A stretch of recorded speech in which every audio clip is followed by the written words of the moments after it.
fire! I don't know, but something about the name Hopslam makes me think of the 90s video game NBA Jam. Anyway, I'm Flyin Brian J. This is craft beer review number 13. We're talking about Hopslam by Bell's Brewery out of Galesburg, Michigan. This beer gets an average score of 4.35 on Untappd, 4.2 on Rate Beer. On Beer Advocate, it gets 95 out of 100, and the overall score on Rate Beer is 100 out of 100. So this beer has a lot to live up to. Let's pop the top on it, get a nose on her, and we'll see for ourselves.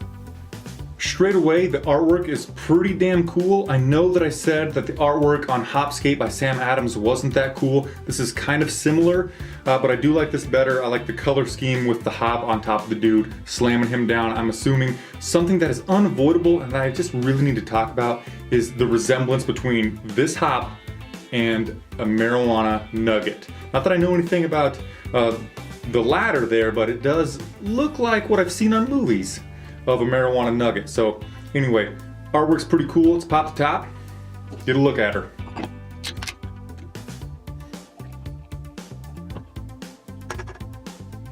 A good amount of head there. The color kind of orange, maybe an orangey copper color, not very much clarity going on.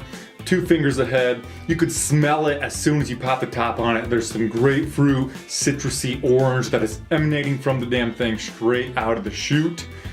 Looks pretty damn good, artwork's pretty cool. Let's get a real nose on her. So yeah, the same thing from when I opened the can, it's just amplified. The grapefruit orange is coming out in droves. Tiny bit of sweetness, but really just tons of hop character shining through, climbing right up my nostrils, grabbing onto those nose hairs and really sinking into my brain with the hop smell coming through this son of a gun. All kinds of juicy fruit, lemon, orange, grapefruit smell, really extremely pungent. Let's hope the thing tastes as good as it smells, but let's get a taste. Cheers.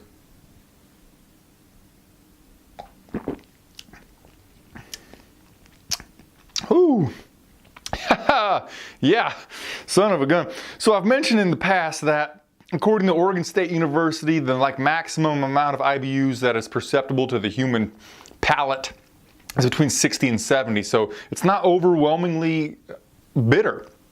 When it glides over my tongue, there's a little bit of the honey. We know it's brewed with some honey. That's happening. The bitterness is there and gone in a moment. A little bit of the citrusy flavor sticking around on my tongue for the mouthfeel. We're reaching pretty high for what I would think of an IPA reaching. Not nearly as high as what the 90-minute double IPA from Dogfish Head, but it is reaching pretty high. I'm gonna say like 55% for the sugariness. There's a slight candy bar feeling, the tingling in my cheeks. I'm loving that the bitterness isn't hanging out for too long. The hop character, while it is rather simple, that honey, it's really masking the bitterness. And overall, it tastes almost as good as it smells. It definitely smells better than it tastes. Let's get another smell on it. Sometimes with these doubles, we dive in a little deeper to the smell after we've taken a drink and we can get more from it. So, yeah, there's still the grapefruit, there's still the citrus happening, but now we dive a little further in, I shake it up a little bit more, and now I'm getting some rose petal or just roses. Valentine's Day's right around the corner, and Bell's gave me a little gift here. Yep, smelling some rose petal. I don't know too many other flowers, but it is a little floral. Underneath of the citrus is definitely leading the show. Floral underneath that. And then way underneath we have some sweetness from whatever malt profile they used. I don't know, it might have small amounts of caramel, maybe caramel 60 along with some honey and then a base malt. Definitely not Maris Otter. I'm guessing like a Pilsner, just a 2-row kind of thing. Kind of, I don't know. I don't exactly know what's going on with the malt character, but to me it feels a little bit general, but it is enough to mask the bitterness and really make it a general, overwhelmingly tasty and wonderful experience with this beer. I guess I won't delay any further. Let's get into the grade. I would like just a touch more caramel malt. Now, I mentioned the 90-minute IPA, double IPA from Dogfish Head, I love the malt profile of that beer. This one smells a little better than that beer. It does mask the alcohol. It's 10% alcohol by volume. It's doing a great job of masking that. I'm getting 0 of the alcohol bite from it at this stage. But I would like just a touch more of the caramel malt to bring me more sweetness, bringing the mouthfeel to 75% of the tickliness of the sugar feeling. I didn't mention the mouthfeel exactly, but it's, you know, it's medium to light medium, of course. Overall grade, I'm taking off 0.25 points because just personal preference. I'm sorry guys from Bell's. I would like a little more of that caramel malt. I'm sorry I'm being redundant. So I'm giving it a 4.75. I'm really splitting hairs with that more caramel malt. With the 10% alcohol by volume, it's really masking that alcohol bite really well. It's masking the bitterness really well. It smells fucking incredible. And the further we dive down into it, I'm sure if I take another couple of drinks, we smell it again, we're gonna be getting more complexity on the nose with that, the pungentness grabbing onto my nose hairs, climbing up into my brain. 4.75 I think is a really fair grade for this beer. Phenomenal, phenomenal beer. I would recommend it to you. Now, there's a couple of caveats. I have had one of these prior to recording, and the alcohol flavor does come a little bit later, but it's not nearly as bad as other double IPAs I've had. They do a great job masking that alcohol bite throughout the entire experience. But also, it's $18.99 for a 6-pack of this stuff. There are IPAs that come close to touching it with how good they are, that are, you know, $10, so almost half price of this one. But I've spent $20 in worse ways in my life. So, you know what, $18.99, whatever, it's not a big deal. Definitely go try this beer. I think it's seasonal, it doesn't come out that often.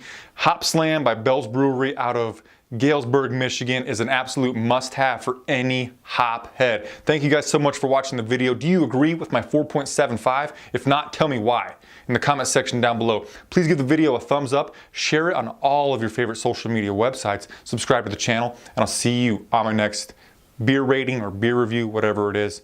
Thank you guys so much for joining me. Cheers. In my last video, I said that I'm not a huge fan of honey beers. Bell's might be changing my mind. I do love honey. I just don't ordinarily like it in my beers. It's crazy how the honey is really playing well with everything that they have going on in this beer. I love the color scheme, the artwork.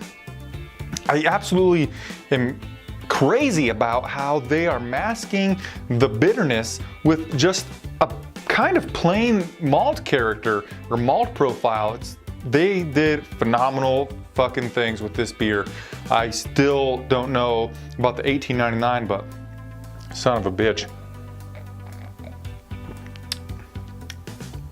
Let's dive in and see if we can smell a little more post review. Excuse me. Pardon me.